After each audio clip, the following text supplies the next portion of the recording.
আমাকে যদি কেউ প্রশ্ন করেন ডক্টর ইউনূস সরকারের যে উপদেষ্টা পরিষদ তার কোন উপদেষ্টা এই সরকারের মান সবচেয়ে বেশি ডুবিয়েছে, আমার জবাব হবে আসিফ মাহমুদ সজীব ভুঁইয়া।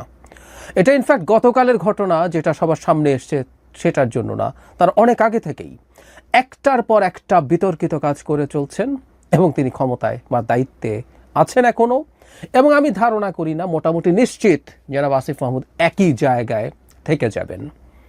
এই ক্ষেত্রে ডক্টর ইউনূসের আচরণ বেশ খানিকটা আমার শেখ হাসিনার মতো মনে হয়, কিন্তু শেখ হাসিনার ক্ষেত্রে আমি একটা কারণ খুঁজে পাই, ডক্টর ইউনূসের ক্ষেত্রে কারণ খুঁজে পাই না। আমি সেই জায়গায় যাব। আমরা নিশ্চয়ই বাংলা ভিশন চ্যানেলের একটা নিউজ দেখেছি, লম্বা একটা রিপোর্ট, যেখানে আসিফ মাহমুদ সজীব ভুঁইয়ার বাবা তার এলাকায় কি করছেন এবং উপদেষ্টা পুত্রকে ভিত্তি করে এক ধরনের মাফিয়াতন্ত্র কায়েম করছেন তিনি, সেখানে রিপোর্টে তাই বলা হয়েছে। চ্যানেলটা বাংলা ভিশন, স্বাভাবিকভাবেই এই চ্যানেলকে বা এই রিপোর্টকে ডিনাউন্স করে দেওয়ার চেষ্টা করা হচ্ছে, যেহেতু এই চ্যানেলটার মালিক জনাব ইশরাক হোসেন, মালিকদের মধ্যে তিনি আছেন, এবং কিছুদিন আগে জনাব ইশরাকের সাথে ঢাকা দক্ষিণের মেয়র হওয়া নিয়ে আসিফ মাহমুদ সজীব ভুঁইয়ার একটা সংঘাত ছিল। তাই প্রশ্ন কেউ করতেই পারেন, তুড়ি মেরে কেউ উড়িয়ে দিতেই পারেন যে সেই ধারণার বশবর্তী হয়েই সেটার জন্যই তিনি আক্রমণাত্মক হয়েছেন জনাব আসিফ মাহমুদের বিরুদ্ধে। ব্যাপারটা কি এতটা সরল?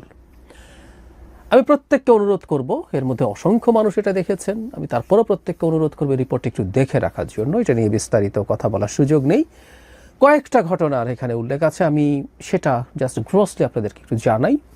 কিছুদিন আগে মাদক ব্যবসায়ী এই অপবাদ দিয়ে একই পরিবারের মা, কন্যা এবং পুত্রকে পিটিয়ে কুপিয়ে পাথর দিয়ে থেতলে হত্যা করা হয়েছিল। বিভৎস একটা মব। এখন বাংলাদেশে তো আবার মব এভাবে না স্পন্টেনিয়াসলি তৈরি হয় না, পরিকল্পনা করে এক ধরনের মব, মানে মবের মতো দেখানো হয়। আসলে এগুলো আসলে মব না সেই বিবেচনায়, যেহেতু এগুলো পরিকল্পিত। এখানে দেখা যায় যে ঘটনার মধ্যে প্রচুর রাজনৈতিক দ্বন্দ্ব ছিল এবং রাজনৈতিক দ্বন্দ্বগুলোর কারণেই আসলে এখানে হত্যাকাণ্ডটা হয়েছে, এই রিপোর্টে যা বলা হচ্ছে। এবং যে হত্যাকারী আছেন, যে মদতে হত্যা হয়েছে, তিনি জনাব আসিফ মাহমুদ সজীব ভুঁইয়ার বাবার আশ্রয়ে আছেন এবং তার খুবই ক্লোজ মানুষ। এবং খুবই ইন্টারেস্টিং, একজন আওয়ামী লীগের সময় একজন আওয়ামী লীগ করা চেয়ারম্যান ওখানে এখনো বহাল তবিয়তে আছেন এবং জনাব আসিফ মাহমুদ সজীব ভুঁইয়ার বাবার সাথে তিনি ঘুরে বেড়ান এবং তাকে নিয়েই আসিফ মাহমুদ সজীব ভুঁইয়ার বাবা এই কাজগুলো করেন। আরও ইন্টারেস্টিং তথ্য আছে, আওয়ামী লীগের এমপি ছিলেন ওই সিটে যিনি, ইউসুফ আবদুল্লাহ হারুন সম্ভবত, তার ওখানে যখন নির্বাচনী ক্যাম্পেইন হয় সেই চেয়ারম্যান এবং আসিফ মাহমুদ সজীব ভুঁইয়ার বাবা আওয়ামী লীগের হয়ে সেই স্টেজে নৌকার পক্ষে ভোট চেয়েছেন। রিপোর্টে আছে এগুলো। সেই পরিবারের বেঁচে থাকা সদস্যরা পালিয়ে বেড়াচ্ছেন এবং তারা জীবনের হুমকির মুখে আছেন, কারণ তারা এই ঘটনার সাথে আসিফ মাহমুদ সজীব ভুঁইয়ার বাবা আসিফ মাহমুদ সজীব ভুঁইয়া একে দায়ী করছেন। এটা একটা ঘটনা। আরেকটা ঘটনার দিকে আমি একটু দৃষ্টি দিতে চাই। তিনটা ঘটনার কথা আছে, তিনটা পরিবার এলাকা ছাড়া এক ব্যবসায়ীর কথা আছে, আমি সেটার দিকে যাচ্ছি না। সবচেয়ে মর্মান্তিক এবং বিভৎস যে ঘটনা, এটা ভয়ঙ্কর, একটু আগে যেটা ঘটলো সেটা তো বিভৎসতম, এই ঘটনাটাও আমাদেরকে অনেক টাচ করবে। একজন স্কুল শিক্ষিকা, তিনি সনাতন ধর্মের, আসিফ মাহমুদের বাবা যে স্কুলের হেডমাস্টার, তার অ্যাসিস্ট্যান্ট হেডমাস্টার ছিলেন তিনি, সেই নারী শিক্ষকের এক বিভৎস নির্যাতনের বর্ণনা তার বয়ানেই আছে। আমি শুনতে বলবো, ওটা নেওয়া যায় না, কিভাবে তাকে আটকে রেখে নির্যাতন করা হয়েছে, ঘন্টার পর ঘন্টা তাকে বিবস্ত্র করে ফেলার চেষ্টা করা হয়েছে, অনেক ক্ষেত্রে শরীরে জখম হয়েছে। এখানেও মব, পরিকল্পিত মব, এক আরেক নতুন জিনিস বাংলাদেশে।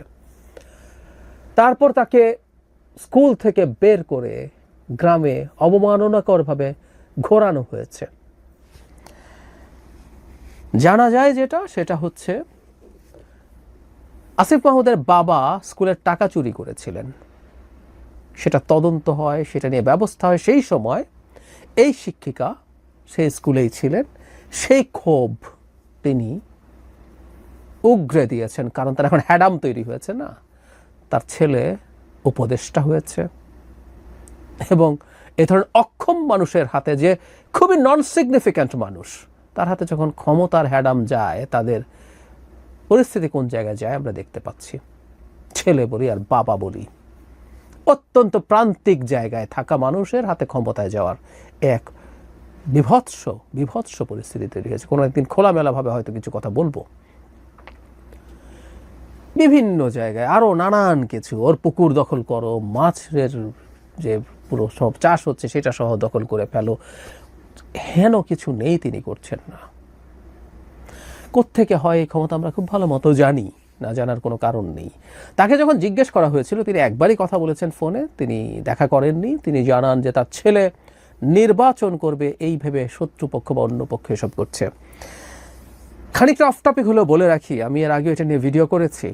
একটা অধ্যাদেশ জারি হতে যাচ্ছিল এই অন্তর্বর্তী সরকার নিয়ে, যেটা উপদেষ্টা পরিষদে পাশ হয়েছে, এবং আসিফ মাহমুদ উপদেষ্টা পরিষদের সদস্য হিসাবে সেখানে ছিলেন এবং তারা অ্যাগ্রি করেছেন। আমি দেখিয়েছিলাম ওটা, আমি এটা দেখাতে যাচ্ছি না, আপনারা যে কেউ খোঁজ নিলে জানবেন। অ্যাগ্রি করেছিলেন যারা এই সরকারে থাকবেন তারা কেউ নির্বাচন করবে না। আসিফ মাহমুদ নির্বাচন কিভাবে করছেন, কেন কিভাবে প্রস্তুতি নেন তিনি? শুধু সেটা না, এলজিআরডি মন্ত্রী হিসাবে তার অনেক এই স্থানীয় উন্নয়নের বরাদ্দের ক্ষমতা আছে, তিনি সেগুলো ব্যবহার করছেন ভালো মতো। প্রত্যেকটা কনফ্লিক্ট অফ ইন্টারেস্ট কিন্তু উনি করে যাচ্ছেন। আমি প্রিভিয়াস কিছু জিনিস একটু যোগ করতে চাই। তার বাবার সূত্রে, তার বাবা একবার ঠিকাদারি লাইসেন্স করেছিলেন হঠাৎ করে। পরে এটা যখন প্রাথমিকভাবে এটা নিয়ে এক ধরনের অস্বীকারের প্রবণতা ছিল, কিন্তু পরে যখন দেখা গেল এটা সত্য, এটা জেনুইন ডকুমেন্ট বেরিয়ে গেছে, তখন তিনি স্বীকার করেছিলেন এবং তার বাবাকে ভুল বোঝানো হয়েছিল এবং তিনি সরল বিশ্বাসে এসব করেছেন। এখানে একটু বলে রাখা ভালো যে স্কুল টিচারের ক্ষেত্রে বিভৎসতা ঘটানো হলো, সেখানে আসিফ মাহমুদের বাবাকে ভিডিওতে দেখা যায়, যে কেউ দেখতে পারেন, আবার বলছি ভিডিওটা, রিপোর্টটা পুরো দেখে নেবেন। যাই হোক, তার বাবা নাকি সরল বিশ্বাসে ওই ঠিকাদারি লাইসেন্স করেছিলেন। আমরাও সরল বিশ্বাসে যেন মেনে নেই তিনি এটা এক্সপেক্ট করছেন। সরি, আমরা মন্ত্রী না, কিন্তু আমাদের মাথায় খানিকটা বুদ্ধিশুদ্ধি আছে। কেন এইসব ঠিকাদারি লাইসেন্স করা হয় সেটা আমরা জানি। আরও কয়েকটা জিনিস একটু যোগ করতে চাই। তার এপিএসকে দায়িত্ব থেকে সরানো হয়েছে, শুধু সেটা না, তাকে দুদক ডেকেছে, তার বিরুদ্ধে তদন্ত হচ্ছে, তার বিদেশ যাত্রা স্থগিতাদেশ আছে, মানে দুদক যথেষ্টই প্রমাণ বা তথ্য তাকে নিয়ে পেয়েছে। এখন আমার প্রশ্ন হলো, এপিএস খারাপ, উপদেশটা ভালো, উনি সৎ, কিন্তু আমরা এটুকু কাণ্ডজ্ঞান আমাদের আছে যেটা দিয়ে আমরা বুঝতে পারি এপিএস এর এই টাকার উৎস, এই হ্যাডাম তৈরি হয় আসলে একজন উপদেষ্টার কারণে। খুব সহজ অঙ্ক, রকেট সায়েন্স না। সেই উপদেষ্টাকে কেন জিজ্ঞাসাবাদ করা হচ্ছে না? বলছি না তিনি সরাসরি দায়ী, কেন জিজ্ঞাসাবাদ করা হচ্ছে না, হয়নি। দুদক কেন তাকে ডাকেনি, সরকার কেন তাকে এই ব্যাপারে ইভেন দায়িত্ব থেকে সরিয়ে দেওয়ার মতো বিষয় হতে পারতো, এটা উচিত ছিল। শুধু সেটা না, তিনি একটা গর্হিত অন্যায় করেছেন তারও কিছুদিন আগে। আমাদের মনে থাকার কথা, যেন হাসনাত আবদুল্লাহ যখন সেনা প্রধানকে নিয়ে একটা স্টেটাস দিয়েছিলেন যে তাকে রিফাইন্ড আওয়ামী লীগ তৈরি করার ব্যাপারে কনভিন্স করতে চেয়েছেন, ঠিক সেই সময়ের পরপর জনাব আসিফ মাহমুদ একটা ইন্টারভিউ দিয়েছেন, যেখানে তিনি প্রধান উপদেষ্টার সাথে সেনা প্রধানের এক ধরনের কনফ্লিক্ট তৈরির চেষ্টা জাতির সামনে করেছেন।